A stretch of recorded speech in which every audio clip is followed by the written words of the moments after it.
Hello friend, आज मैं बनाब ओलाइছোঁ सोयाबीনৰ তৰকাৰী। सोयाबीन आमार कारणे सेकेंड मांस हयने, तो आमी सोयाबीन सबै ভাল पाওঁ। तो आज मैं सोयाबीन केनेके बनाওঁ ताके देखुवाबले ओलाइছোঁ। आहकचोन ইয়াতে লৈ লৈছোঁ मैं पेकेट सोयाबीन मैं 2-3 मिनिट मान बॉइल কৰি লৈছোঁ আৰু এইখিনি মই চেপি পানীটো উলিয়াই নিদিওঁ। আৰু ইফালে মই তেল গৰম হোৱাত আলু দুটা কাটি দিছোঁ টুকুৰা টুকুৰিকৈ। আলু দি দিছোঁ হালধি নিমখ আৰু এইখিনি মই এতিয়া ভাল কৰি লাৰি লম। লাৰি ভাল ঢাকি দিম। এতিয়া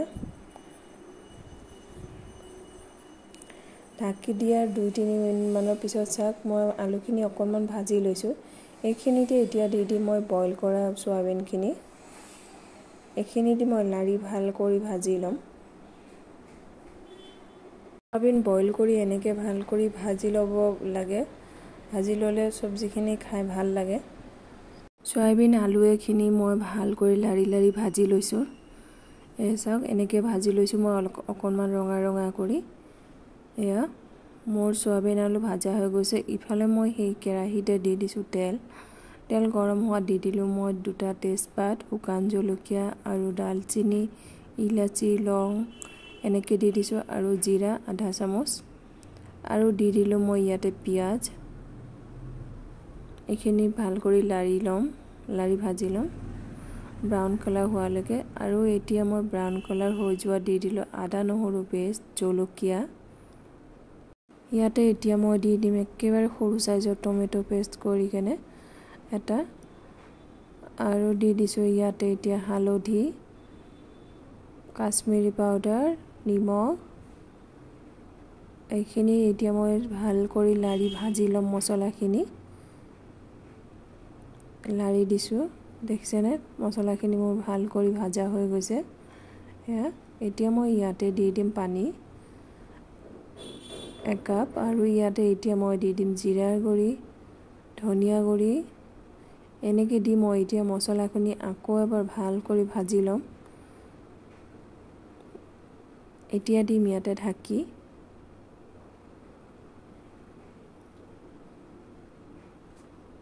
ঢাকি দিয়া 2-3 মিনিট পিছত দেখিছেনে মোৰ মছলা ভাজা হৈ গৈছে। এয়া ভাল কৰি এতিয়া মই ইয়াত এইখিনি লাৰি দিম আৰু ইয়াতে মই এতিয়া দি দিম ভাজি ৰখা আলু আৰু সোয়াবিনখিনি।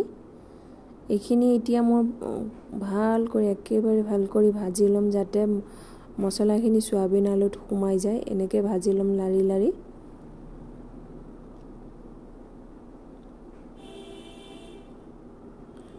এই মছলাখিনিৰ লগত সোয়াবিন আলুখিনি যিমান ভাল কৰি আপুনি এনেকে লাৰি লাৰি ভাজি ল'ব ইমান আপোনাৰ সবজিখিনি খাবলৈ ভাল হয়। দেখিছেনে মই ভাল কৰি লাৰি লাৰি ভাজি লৈছোঁ। এতিয়া ইয়াতে দি দিম মই পানী।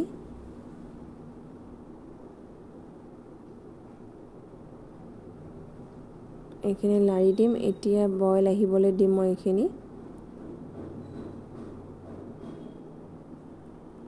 মই সোয়াবিন আলু জোলখিনি বেছিকে দিছোঁ অকণমান।